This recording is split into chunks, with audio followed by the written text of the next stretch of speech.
the imaginations, thoughts, and musical performances of some of the greatest musicians setting the stage right here at Berklee College of Music, which many consider is the leading college for the study of contemporary music.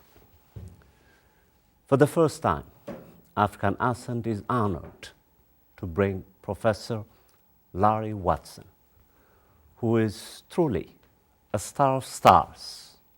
And I cannot stress enough how honored and privileged I feel to bring a musician who combines some extraordinary virtues into one single synthetic whole.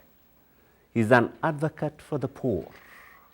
He performs at some of the highest musical levels that other musicians cannot help but comment on.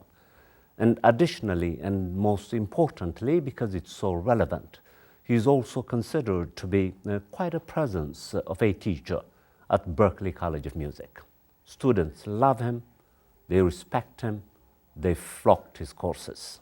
As a testament to that, he's so communal that when I invited him to come to African Ascent, at first I thought he was going to be singularly spotlighted.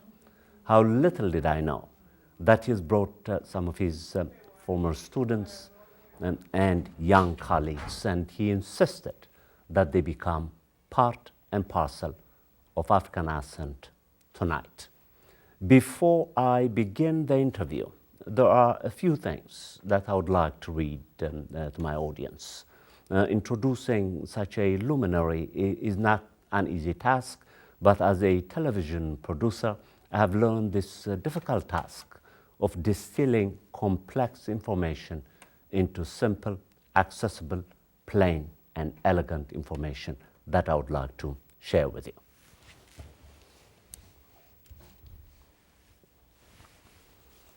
This is an excerpt that truly captured my attention, which comes out of the resources of Berklee College of Music, the college that I and Watson so much love. He says, I take a pragmatic, practitioner's approach to teaching. I use the Socratic method coupled with a collaborative approach to instruction that empowers young people to develop their critical thinking skills and integrate their spirit and emotion into all of their endeavors. My priorities are to act as a catalyst for students in the discovery of their human potential, to protect them from those who place limits on their dreams, and to act as a reality check for them as they prepare to make the transition from student to working professional. As a veteran performer, I am able to stimulate for students what is expected of them as professional musicians. My success and the success of those I have taught is based more on strong organizational skills, effective conflict resolution skills, and prudence and intelligence about the manner in which they display your musical and creative talents. As a performer, I have worked with some of the finest musicians in the world. I have watched theory go out the window on a live stage. Sometimes you've got to flat-footed singing, meaning you use your ears without the support of a band, and you raise the roof with your God-given voice. I try to instill that spirit in each student I teach. A good ensemble player is one who embraces the African philosophical perspective that says, I am because we are. It is not about you. It is about how you connect to the community.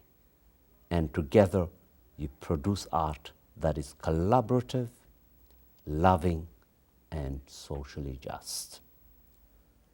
Finally, I find music to be one of the most effective vehicles to promote social justice in the world.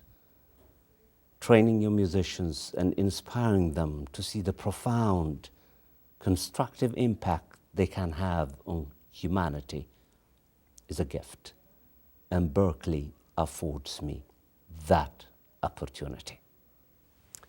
His career highlights are truly legion.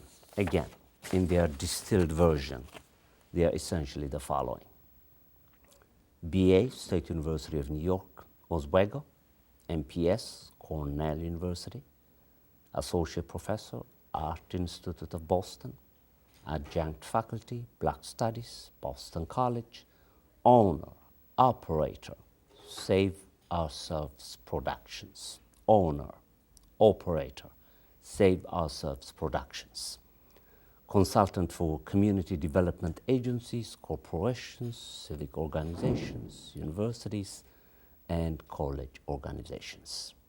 Vocalist in numerous nightclubs, cabaret, and special event performances.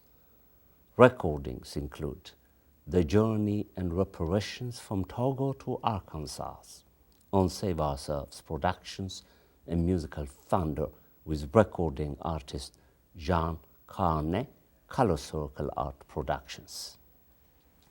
Lead vocalist at the 1993 Playboy Jazz Festival with Bill Cosby and Dorothy Donegan.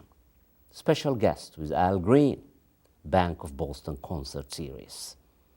Appearances at 1998 Newport Jazz and Blues Festival, Newport House of Blues, and 1998 rededication ceremony for the Shaw Memorial with Colin Powell. Boston State House, 1999 film The American Experience, the Fisk Jubilee Singers on PBS, and Discovery Channel TV special on the civil rights murders. Finally, lead singer in the 2000 grand opening of the Landmark Center, Art Edible fundraiser, Schoolers Jazz Nightclub, Medal of Honor at the Harvard School of Law, and the Boston chapter of the NNACP. And currently, I think you're also working with the great lawyer, Charles Ogletree, at Harvard University. Well, I have already warned my audience that introducing you was going to occupy some time, and it evidently did. And before we go any further, I would like your colleagues to introduce themselves. Tell us a little bit about yourselves before we begin tackling the star. Okay, my name is Desmond Scaife Jr., affectionately known by DJ as Larry and Alvin and others. This is my nickname.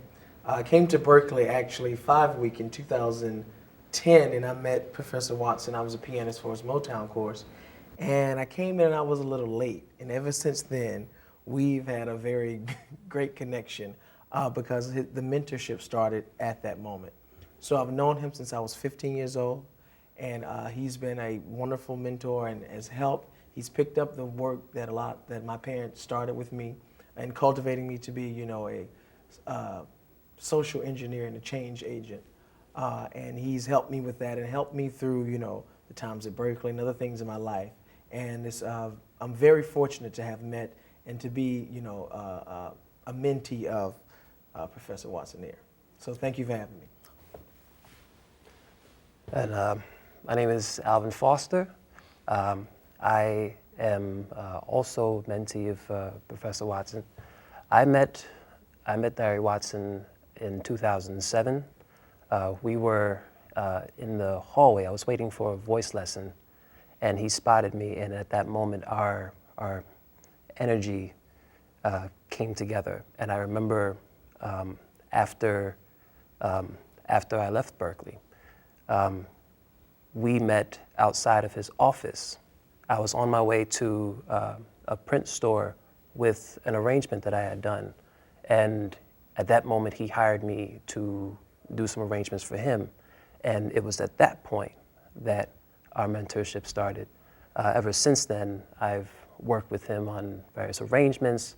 I've directed shows that we've done, tribute concerts that we've done, and at this point in our journey, I help him run the company Save Ourselves Productions. So in the 7 years, we've really come a long way, and it's really been a true blessing to have known him.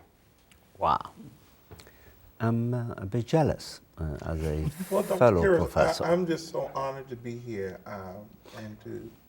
I'm humbled by it all, and it's wonderful to be in your presence in terms of the great need for one with a background in philosophy to instill into all of our students the foundation of philosophy and the great road our people have traveled and traversed.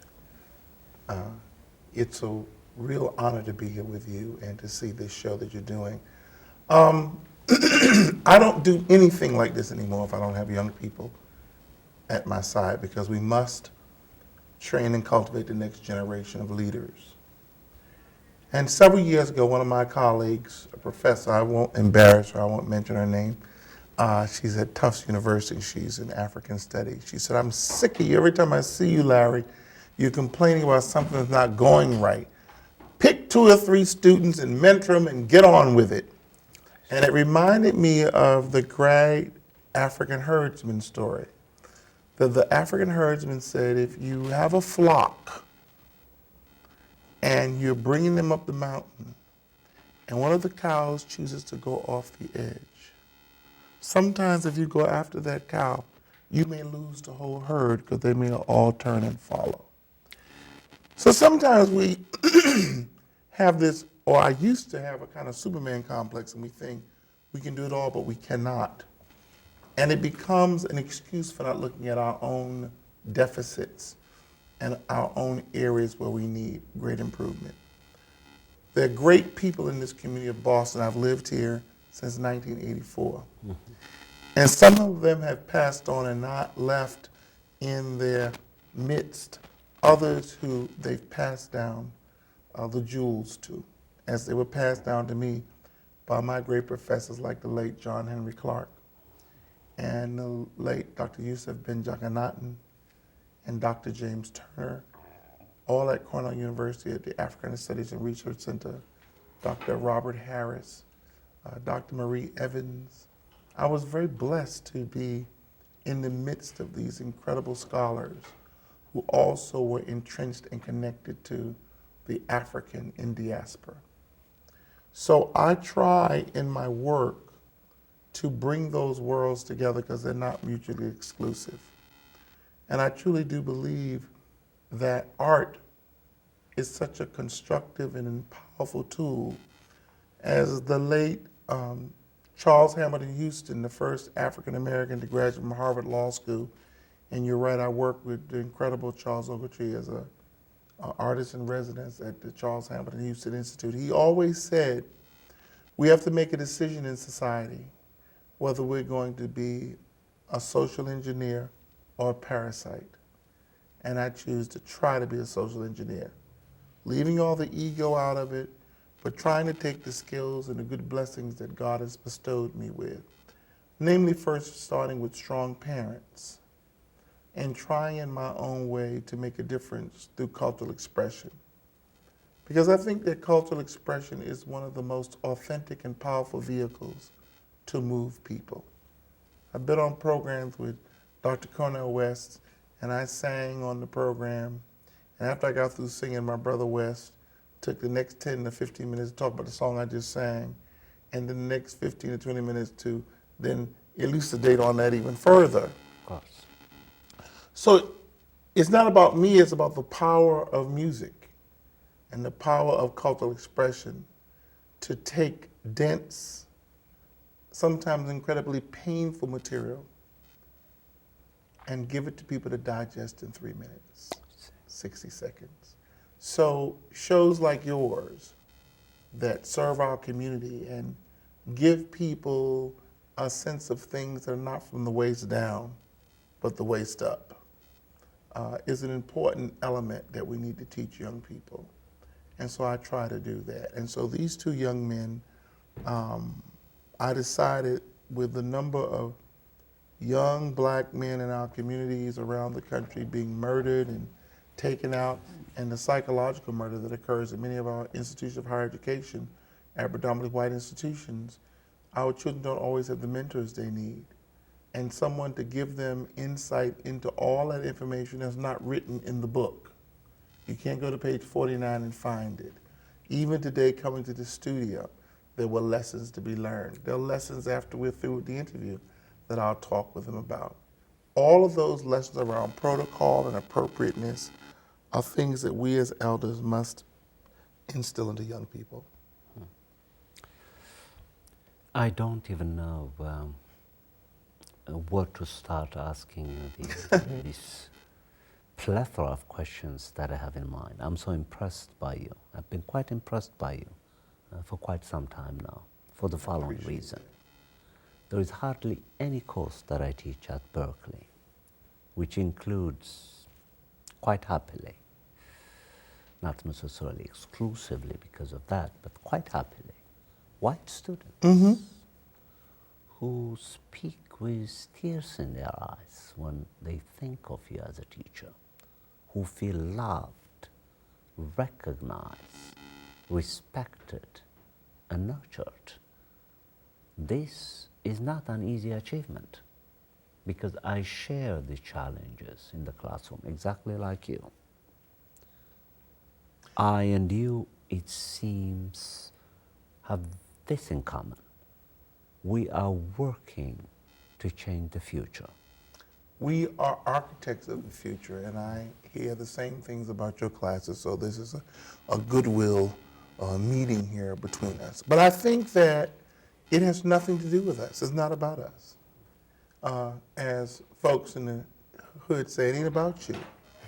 It's about recognize that you're a vessel and that your constitution and your religion and your ministry, void of any institutionalized religion, is to carry on the work of many of our great forefathers and mothers who gave us the baton, and we must run with it. The overwhelming majority of students in my classes are white students. I give it to them with no chaser, because that's how they want it. They want adults and people in our generation to tell the truth, to deconstruct history, and to let them know what has happened to find us in the situation we are in today. And so teaching is a great part of my life. It is about genuinely caring. And by the time, well, the show is airing live, but soon, my brother, by the end of the week, I'm going to send you a position paper that I've written that is going to talk about some of those issues that are facing the country today and facing higher education. Because as the great Jewish philosopher said, Joshua Heschel, some are guilty, but all are responsible. And I want to be as responsible as I can. And sometimes in being responsible, you've got to shed light on the guilty. And one of the issues of the guilty are those who choose to turn their head when there are things that we can do that can make a significant difference. Small things.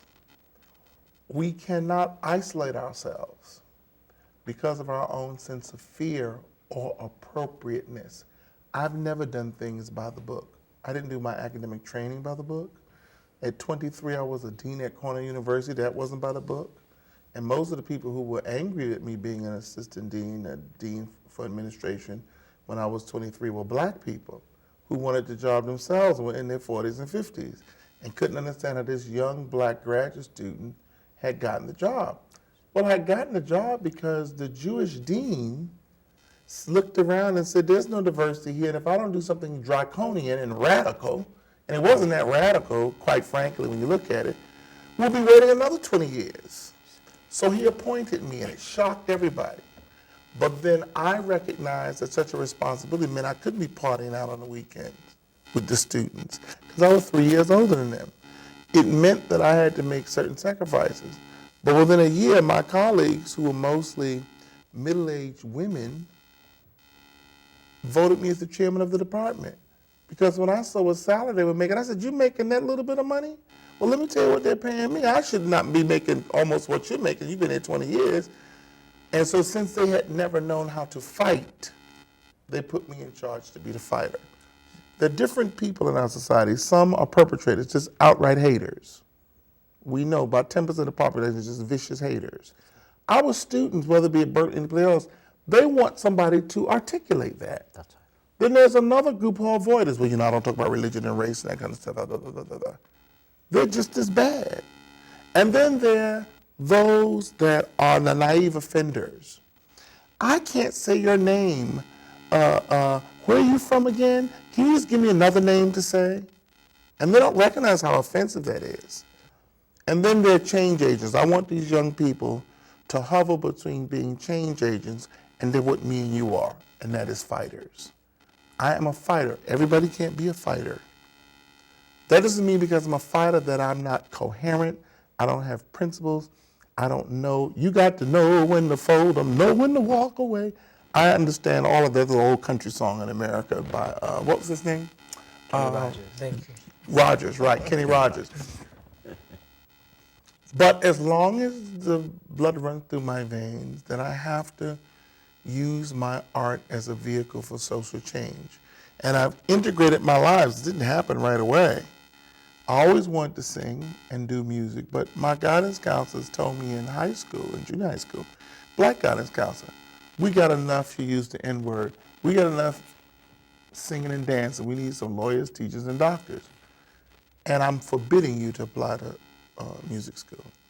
I don't hold that against her. She was trying to protect me because she was looking at Sammy Davis Jr. and others who were not as incredibly talented as he, but a whole other lot of buffoons that we grew up watching on TV, Amos and Andy.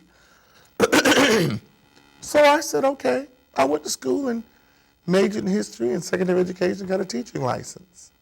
But always in my head, and always I was doing music. There was something about the music. And I went back and found my 6th grade report card, and the teacher said, he's not doing very well in science, but he's a good musician.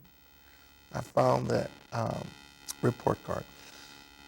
So when I was at Cornell, I sang while I was the dean, and then I became known as the singing dean. And at first it was interesting, it was boring for them to put Larry Watson daylights as a dean and night lights as a singer, and then it was dean by day, singer by night. Then after a while I stopped giving those interviews.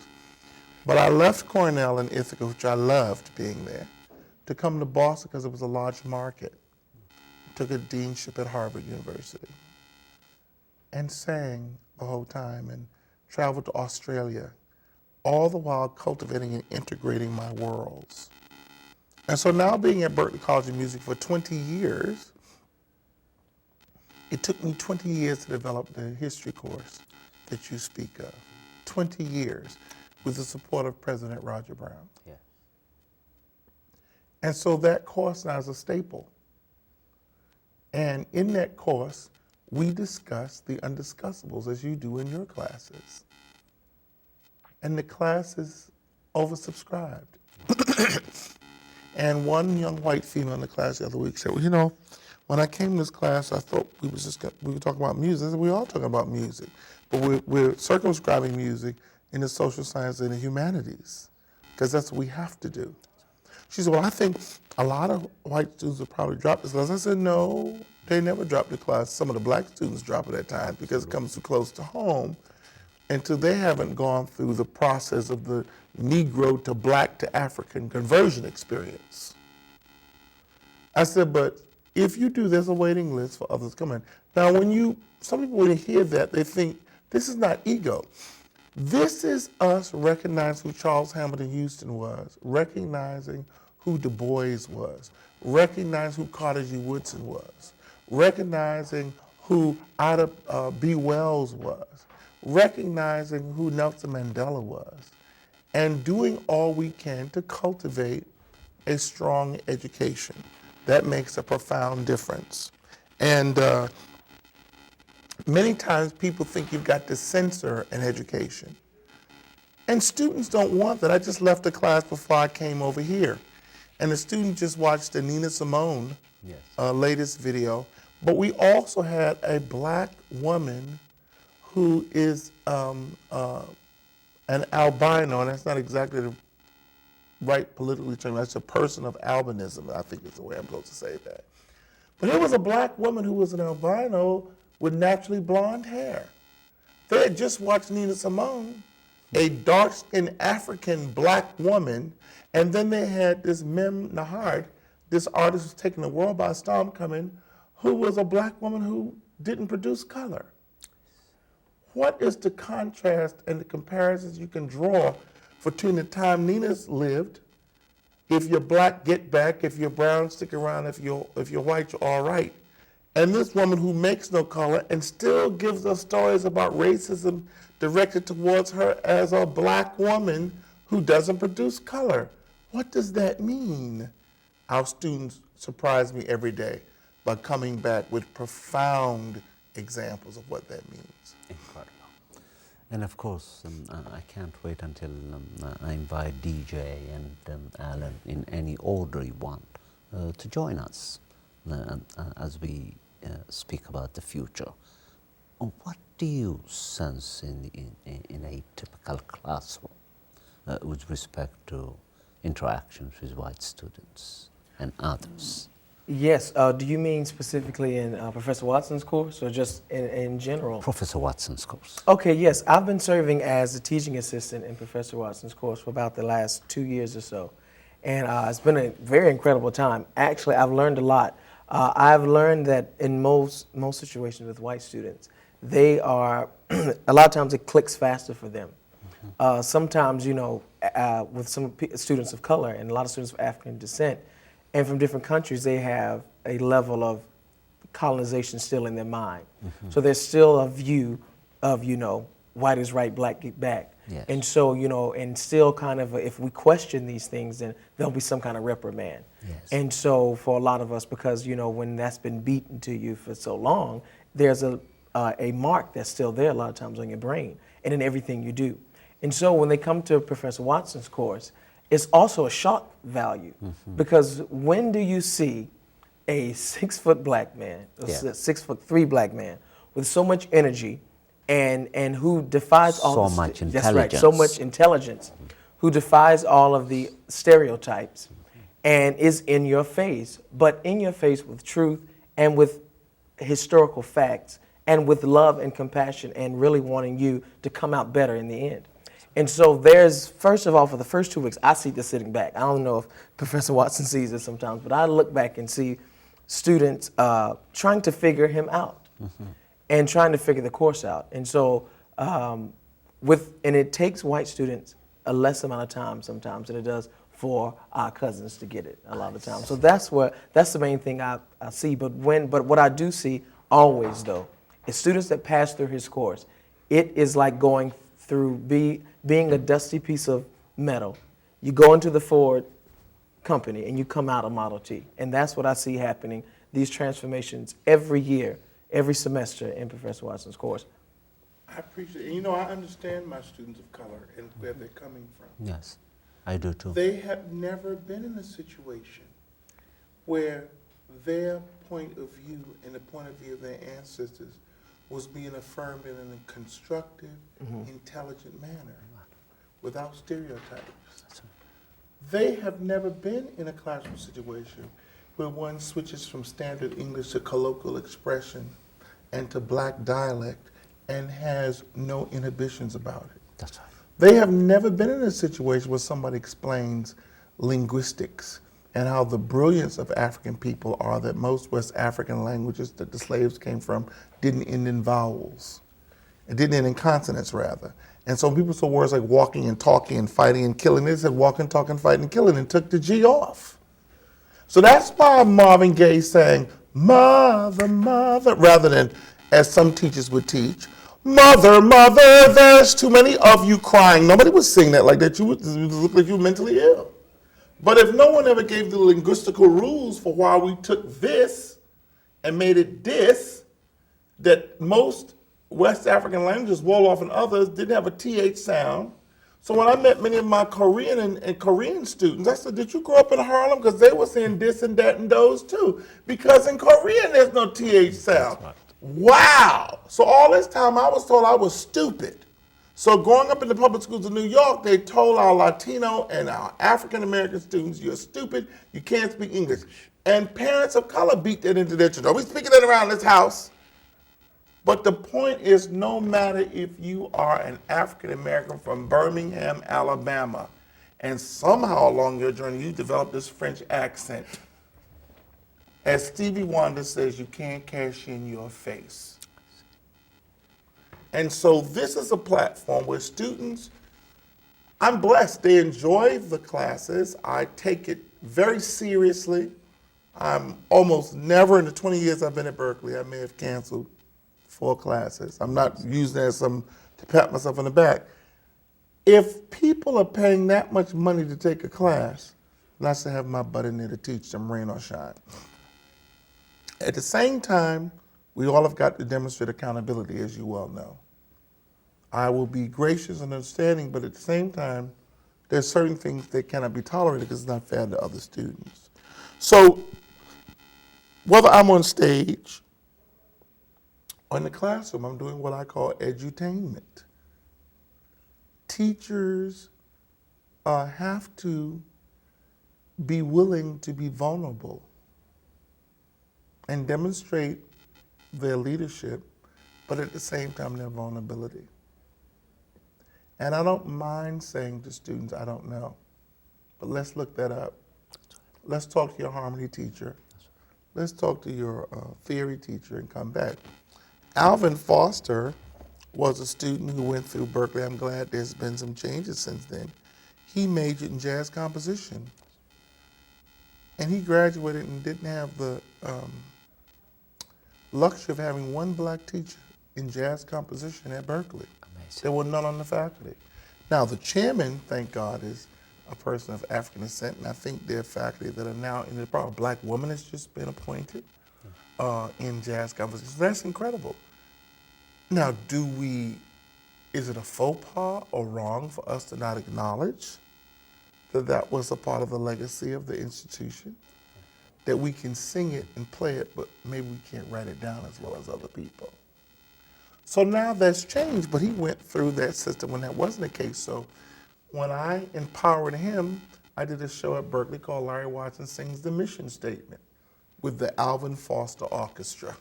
And overnight, he had an orchestra. And that's what we did.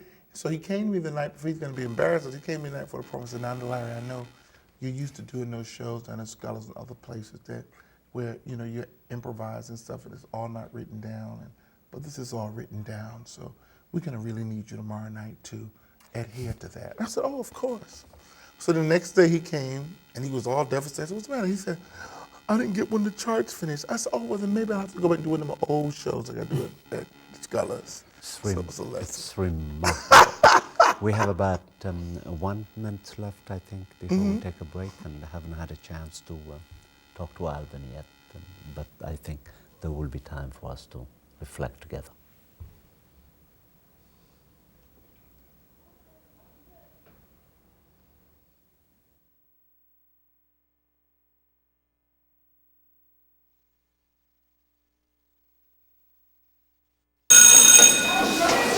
Don't look at me.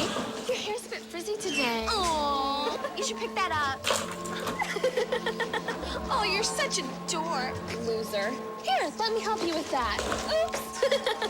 Every day, kids witness bullying. Oh, look. Your crush is looking at you. Poor you. They want to help, but don't know how. See, no one here's gonna help you, because no one Teach your likes you. kids how to be more than a bystander. Visit stopbullying.gov. If you store your guns properly, So not just anyone can get to them. I'll feel safer when I'm playing outside. Safer when walking home. I won't have to tell so many family members. I'm sorry. I won't hear as many scary stories. Or scary news reports. I won't have to hold someone's hand and shout you're gonna make it. And I won't have to tell my kids this isn't a drill. Please. Please, Please. Please. Please. do it for us. For us. Do it for us. Your family, friends, and neighbors are all counting on you. Never let your gun get into the wrong hands. If you own a firearm and are not using it, please be responsible and be sure that it's stored in a safe place. Remember, always, lock it up. For more information on firearm storage safety, visit ncpc.org. So good to see you guys. So, what's up? Oh, we finally bought a place. Holy cow. You seriously have enough saved to do that? We've been putting a little aside each month. Jeez, at the end of the month, we have nothing left to save. Yeah, I have no idea where it goes. Well, you're spending a lot on... Is it good? Oh, God. Oh, how is my account overdrawn? When it comes to financial stability, don't get left behind. Get tools and tips for saving at feedthepig.org. Hi. May I please have an application? Thank you.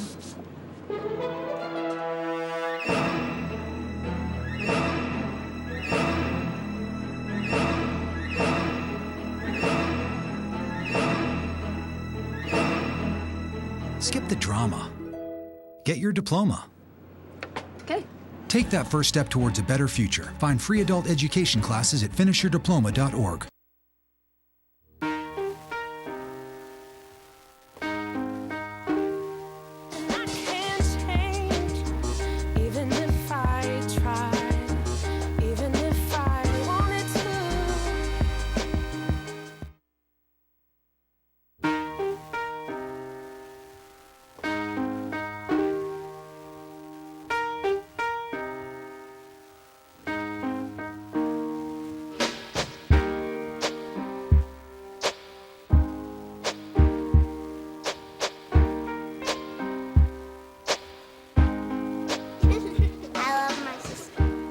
Doesn't see race.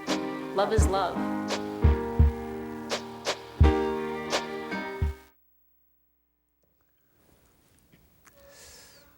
All right, and now, Alvin, and I'm honored to get to know you for the first time. And of course, as someone who is carefully sculpted by Professor Watson, I'm sure your virtues are, simply speaking, outstanding. Thank you very much. I'm honored to be here. Yeah. So, what kind of lessons did you learn from this great professor that are life-serving? Well, Larry did give an excellent example of when we did the mission statement concert. And those are only a few of the lessons that he has given me. As he stated before, he serves as a reality check. And I have quite a few talents, and know that I'm a singer, a composer, arranger. I've done work as a music director for Save Ourselves Productions, and I do some administrative work for Save Ourselves Productions, and I help to run the company now. And so I move in many different directions as an artist and also as a performer. And sometimes I can tend to think that I can do it all alone. And Larry will show me by putting me in essential situations, such as the mission statement concert, where he was cultivating me as a leader of my own orchestra, that you have to know when to share the load. And you have to know when to call on people, especially those who have your back. And there's always been one of my most appreciated and precious lessons that he's taught me. And it's been the difference between somebody with talent and somebody who's ready to make a mark on society. That's wonderful. What I'm sensing in the two of you, I speak from my heart, is quite consistent. with this remarkable black man that I teach at Berkeley. Contrary to the way that the media had been narrating black men, black boys, some of the most polite, well-mannered, highly intelligent, and future-oriented human beings that I've taught. I say this on television, are black students. Thanks to professionals such as Dean Crystal Banfield. I had her, I interviewed her. The work that that person is doing to carefully recruit some of our black men, black boys, who would otherwise teeter on the margins of this insane and inhumane society in which we find ourselves in, must be nationally and internationally acknowledged. Also impressed by her. Absolutely. So, such a pleasure. And Alvin is an editor working with me on a project you may want to speak briefly about that involves other young black men and women, and we insisted on that. Yes. As part of Save Ourselves Productions, we're working on our first publication. Yes. It's called Hymn, Highly Emotional Music, and it is a, firstly, it's a songbook that acts as an anthology of the work that Larry's done over the past 40 years as a professional singer, but also serves as a remarkable educational tool, because we have the songs, but we also have artwork that's been submitted to us by black artists in the Boston area. We have 7 contributors altogether, and it also features narration for each of the songs that are in the book. We have 27 songs in total. That's wonderful. And the narration serves as a pedagogical statement, or just a background on the song, so that you understand through the visual, through the music, and also through the narration, the different experiences that black music covers. So this is something that we're putting out very soon, and it's something that we've worked on. It's been about a 2-year project. Amazing. And it's something that we're very, very proud, and we'll release very soon. I would like you to share this with the will, public, we and will come back. And African this is- Ascent is your home. This is Alvin's project that he's been responsible for, and he has the bruises to show for it. And the learning curve about copyright and getting back to people and getting stuff produced. Alvin also left out that he's also a very talented photographer. And so all these things come into fruition when you surround yourself with like-minded people who complement and buttress your talents. That really, and DJ has been working close with me on the next CD project. And you may want to speak briefly about that. Oh yes, Larry's newest project is Prescriptions, and that's the name of the new project. And it's those songs that are like those old-timey, those staple medications like Vicks Vapor Rub and Witch Hazel, which are the things, and chamomile lotion and castor oil, which are the things that are, when you're sick, you just go straight to it. So those songs, there's many songs in there like Alfie, Tenderly. Those have been favorites for him. And When Sunny Gets Blue, a great Johnny Mathis song, and I was the vocal arranger on many of the songs, and it's been an incredible project and something that I, will always cherish in my heart that I've been. And we're going to do for you now an a cappella piece that is not on the CD, but I do it all the time. And I've had black CEOs of companies call me before a meeting, said, Larry, I'm getting ready to go into a very racist, horrible meeting. Could you sing that song for me?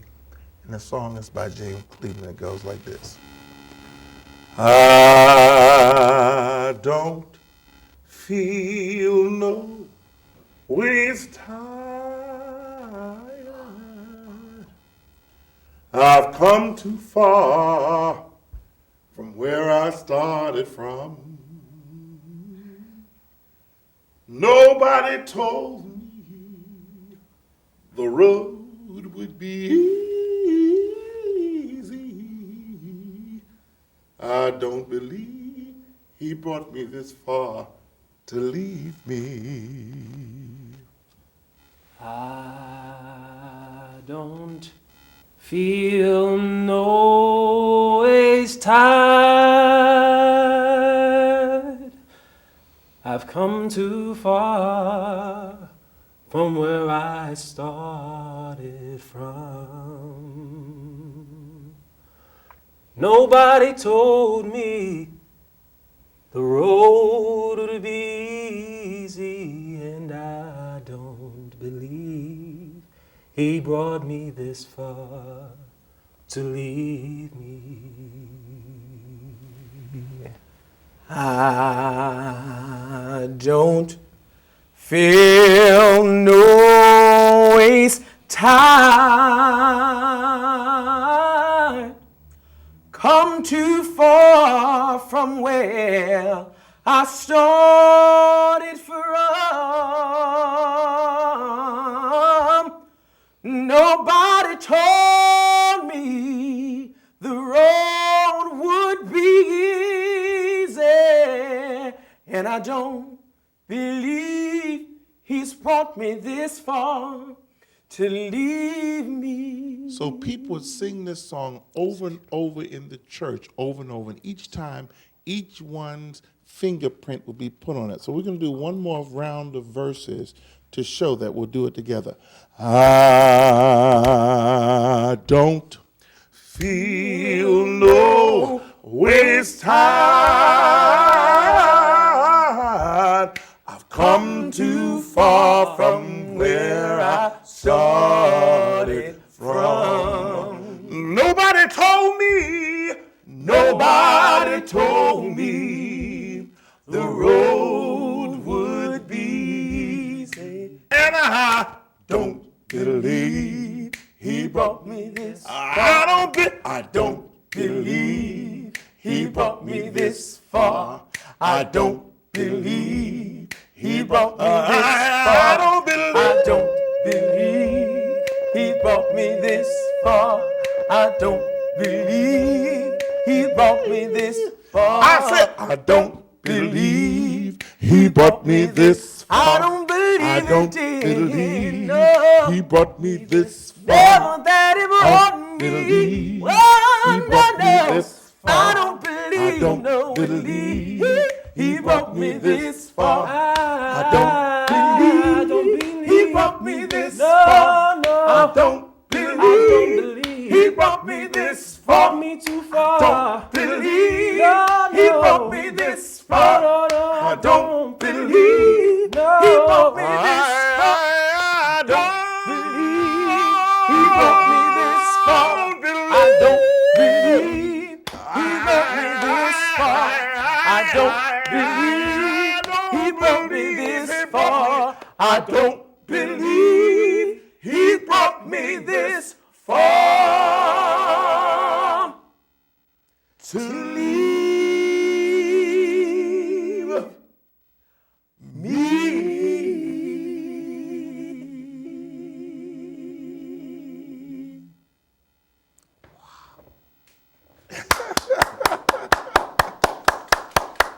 Thank you. Now, when we talk about flat-footed singing, that's what that is. We don't practice. It don't matter what note you're doing. It depends on the sincerity of the heart. I meant that from my heart. Today, I had a Ugandan in my class, Moses, who's here visiting he's visiting Berkeley on the Scholars Program. He works every day with soldiers, with 14-year-old African children who have been victims of war, who've forgotten how to smile, who have killed their parents. And so he came to my class today, and students performed for him, and we gave him some solace and some relief. So this music that black people have is a powerful thing, and you need not mess with us. We have about 3 minutes left, Larry. I would like you to use these 3 minutes in any way you want. Well, I guess one of your people that works at the station, I'm going to try this, I hope it works, on the new CD called Prescriptions, we do an old Jeffrey Osborne song called Love Ballad. And it's a great arrangement done by Uttar. Uttar. What's Uttar's last name again, Anna? Arton. Yeah, and we're going to try to do that. I'm going to try to do it. And we'll see what happens. Let's hope that the sound is right. Here we go. 2, 3, 4.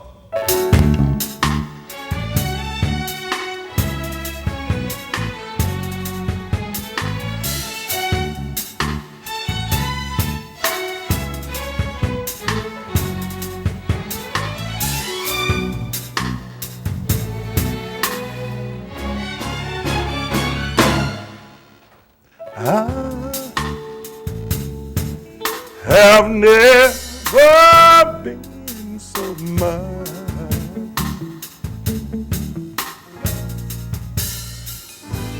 in love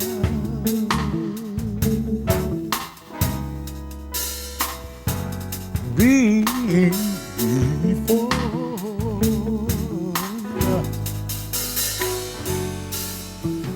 What a difference a new love made in my life.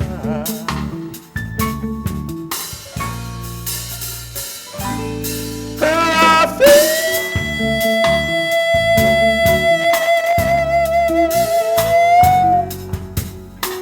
so real.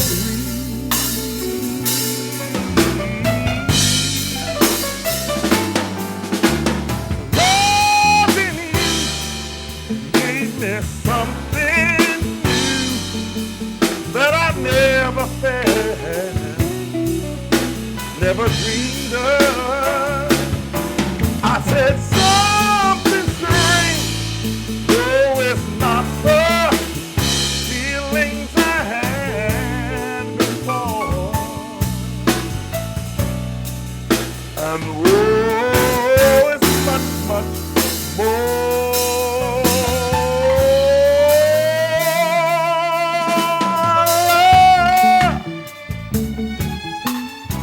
I never knew that a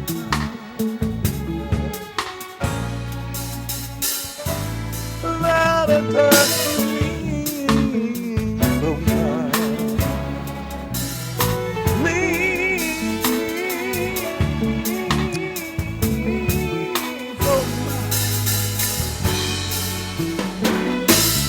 What a difference. And when we walk hand in hand, I feel so real.